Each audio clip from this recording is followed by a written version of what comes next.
बड़ी खबर एसआईआर से जुड़ी भी बताते चले। एसआईआर के खिलाफ अपोजिशन का मुजाहरा होगा। अपोजिशन आज एसआईआर के खिलाफ प्रोटेस्ट करेगी। संसद के मेन गेट पर यह मुजाहरा मुनक्किद किया गया है अपोजिशन की तरफ से, और अपोजिशन लगातार एसआईआर की मुखालफत कर रही है। अपोजिशन एसआईआर पर सदन में चर्चा के लिए अड़ा हुआ है।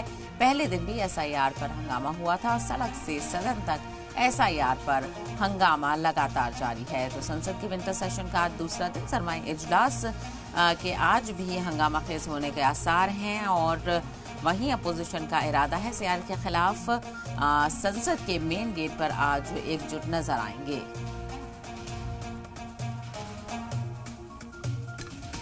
तो अपोजिशन लगातार एसआईआर की मुखालफत कर रहा है। अपोजिशन एसआईआर पर सदन में चर्चा के लिए अड़ा हुआ है। पहले दिन भी एसआईआर पर हंगामा हुआ था, और सड़क से सदन तक एसआईआर पर हंगामा लगातार देखने को मिल रहा है। एसआईआर के खिलाफ अपोजिशन का मुजाहरा भी जारी है, और आज पार्लियामेंट के विंटर सेशन का दूसरा दिन है। आज भी अपोजिशन हंगामा करता हुआ नजर आएगा, और ऐसे में सेशन कितना माकूल तरीके से चल पाता है इस पर भी नजर बनी रहेगी। और सरकार की भी लगातार अपोजिशन से यही अपील रही है कि वो सेशन को पूरा अपने तरीके से चलने दे और एक बेहतर बहस की जाए, बातचीत की जाए। लेकिन जो अपोजिशन की मांग है उसको लेकर बताया जा रहा है, अपोजिशन कह रहा है कि सरकार चर्चा नहीं कर रही है, हम एसआईआर पर चर्चा चाहते हैं।